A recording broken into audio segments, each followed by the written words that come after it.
Баршаңызға сәлем, менің есімім Гүлбану.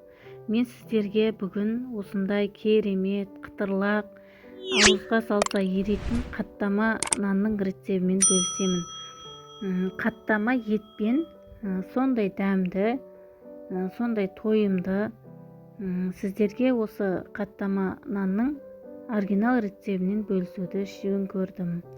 Менің каналыма тіркеліп, лайк басып кетуді ұмытпаңыздар, иә? Мен сіздерге рецептерімен таныстыратын боламын.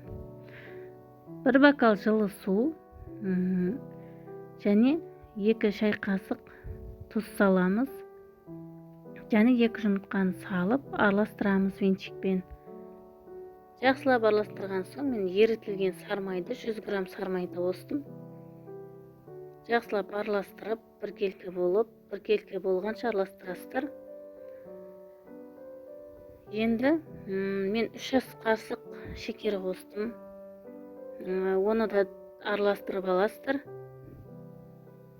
Енді 600 граммдай ұн қостым. Жұмсақ қамыр болып шығады. Қатты да емес, жұмсақ та емес, орташа етіп елесеңіздер болады. Сосын 1 шай қасық бұрыш қосып жібердім. Осыны қамыр қылып елейсіздер.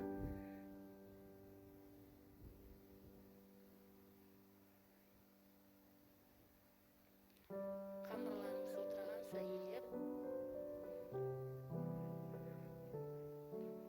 көтерілгенше қойып қоясыздар.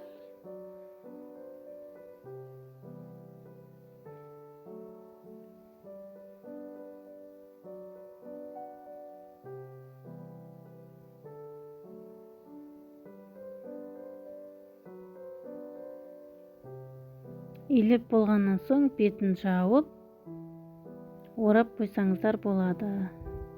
15-20 минутта көтеріліп қалады, міне осылай. Мен оны 4 бөлікке бөлдім. Сіздер 2 бөлікке бөлсеңіздер де болады.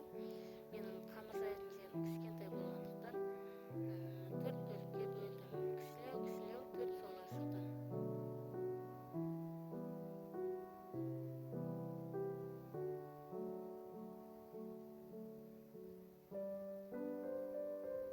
Міне осылай алақандай болып шығады дуалаларыңыз. Ол үйі қанғанша мен пиязды турап алдым. 3 пиязды турап алдым.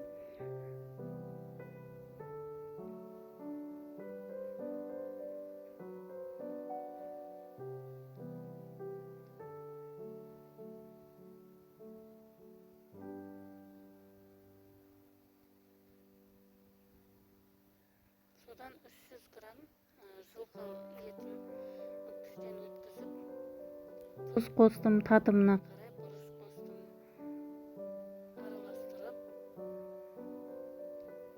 оны 4 бөлікке бөліп алдым. 4 солаға, осылай 4 бөлікке бөліп алсаңыздар болады.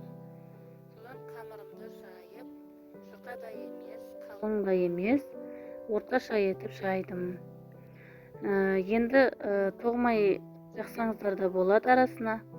Мен өзім 80% сармайды ерітіп, жағып шықтым. Біркелкі етіп, барлығын жағып шығасыздар. Содан дайындалған фаршымыздың 1 бөлігін осылай жағып шықсаңыздар болады.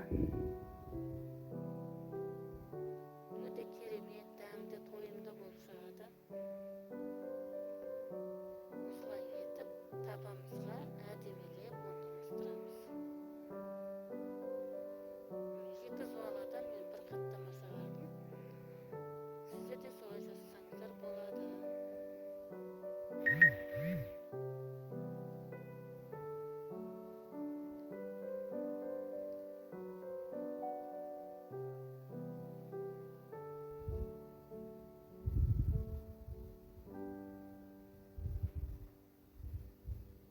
Бұл 2-ші зуалам.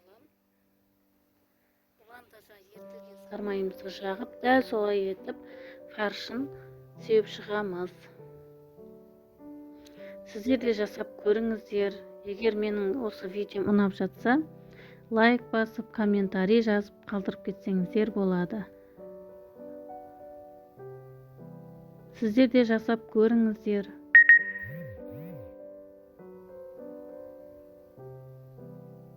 Міне осылай етіп орналастырып, үстін қолыммен осылай басып шықсаңыздар болады қолдарыңызбен. Содан бетіне бір жұмыртқаны жарып, соны жағып шықтым. Және сәнді болу үшін күнжіт септім. Ақ күнжіт және қара күнжітті араластырып сеуіп шықтым.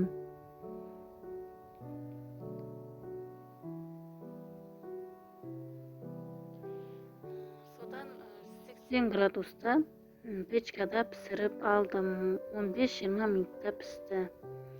Міне осылай әдемі болып көтеріліп піседі.